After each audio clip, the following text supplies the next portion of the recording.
You know how big of a smile I had the moment this episode ended?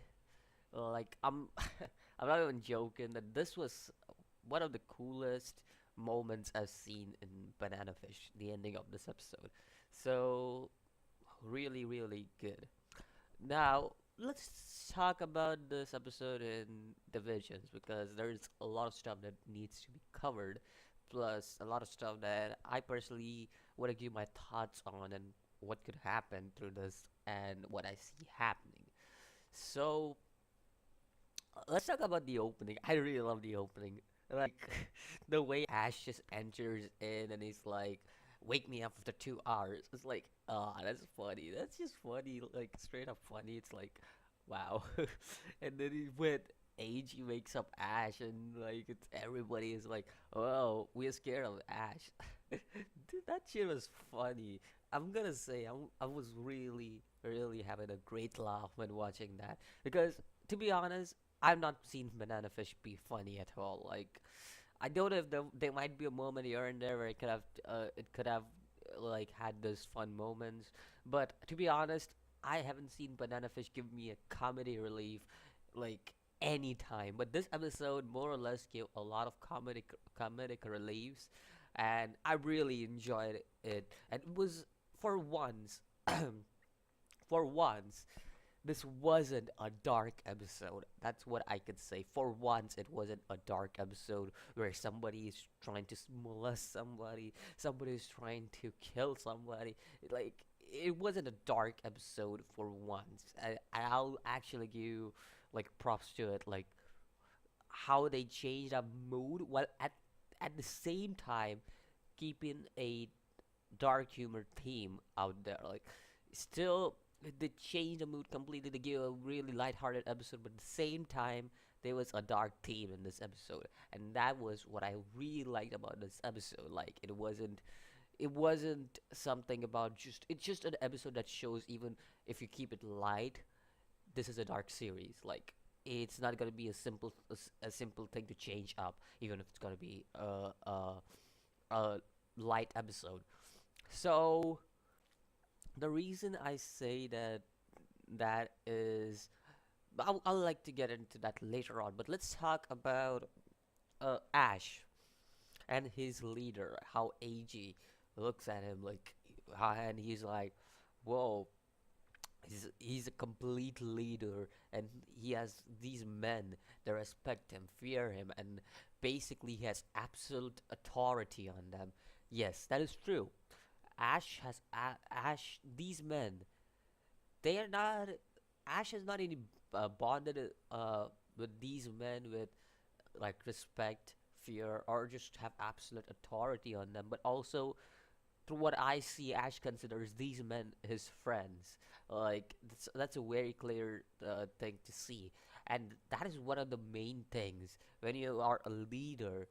You are not just gonna be. Of course, you're gonna give them orders, but at the same time, you're gonna be like their friends and stuff. Like, you're not gonna just be out there and just give orders over and over again and just be like, yeah, I'm a leader. I don't need friends. Ash, well, at least even if Ash doesn't consider these people his friends, which I doubt he doesn't. Uh, these people, they consider Ash friend. They accept Ash as their leader for who he is. So yeah, it is it is true that Ash is a good leader. To be honest, like Ash is a good leader. I will not deny that, or else he wouldn't have so many men still under his wing. Like, come on, even though he has lost half of his territory, almost full, to be honest. So even if he's lost that amount of territory, I will still say that Ash has still been capable of like Ash is still capable of keeping these many men around him, which is a big achievement considering he has lost almost all of his territory. So yeah, loyal men. That's another thing I could put them into, like that. I would put them into that category. For them, they have accepted Ash as their true leader. So yeah, that's another point. Now let's get into why I said this series, even though this was a light episode, why this had a dark theme in it. Ash, he wakes up and he's basically says AG about what he thinks, what he is really. He's This is the first. This is just the second time, not even the first time that we have seen Ash cry. This is the second time, so it's like this time he has his feelings burst out, and that's basically what happens when you consider someone your a friend, your big brother, your lover, and stuff. Like it happens. No, I'm not saying that. I'm not implying that this is a yaoi series in any way. Before anybody goes and bursts out that this is a yaoi series, and you're implying this is a yaoi series. I don't want that bursting out on me. All right. I'm just saying that anybody you're close to, you can burst out your feelings pretty easily. And Ash pretty much did that. He bursted out his feelings, and consider through what I see, before like through what I see, Ash pretty much considers AG a big brother, and that he pretty much even says like Oni-chan, Oni-san. He's just like calling out calling out what's his name, AG, with these different names. It's like it's really funny to see that. So yeah, it was pretty heartwarming. I'm not gonna talk about much about the bonding between Ash and AG. I'm not gonna talk much about this. So because it's just normal heartwarming moments. So I'm really not gonna go in depth with that. So let's talk about more about the second half. Now this was the first half. Second half, yo, Ash, my dude. Oh, this guy, I love this.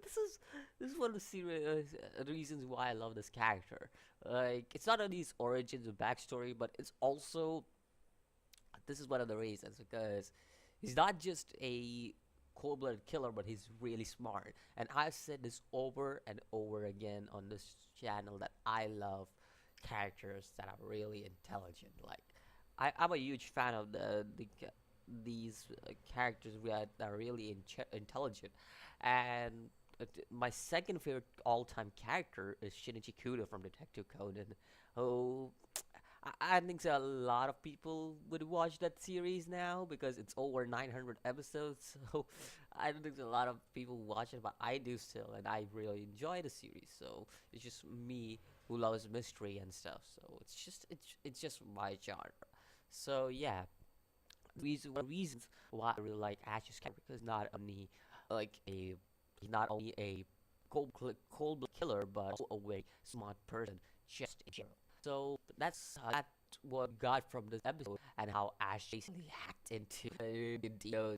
Like, so this was so cool, that's cool. And Ash again, her again just got hyped up. Like this, like the moment Arthur called it, "This is war," I had a smile on his face. I was like, "Yep, Arthur is gonna die. Arthur is gonna die soon." And I was really smiling at that moment, and like, I'm just smiling and like, this is coming. The end for Arthur is coming. The moment Dina comes back from United States, no, not United States. This is United States. What I'm talking about, out of back.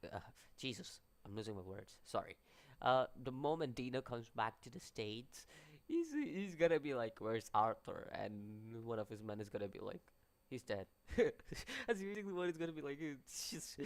I just have that feeling that this is gonna happen. Like it's literally gonna happen. It's gonna be so funny for me to watch, cause it's just I just want to watch that happen. Like really, if that happens, I will burst out. Like I will literally burst out of laughter if that happens. But anyways, so I don't know if it would happen or not.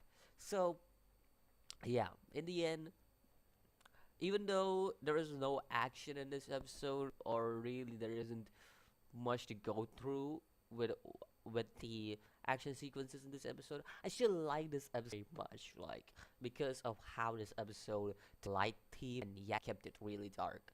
Really, really well done with that. And I'll see you in the next videos. Always, peace.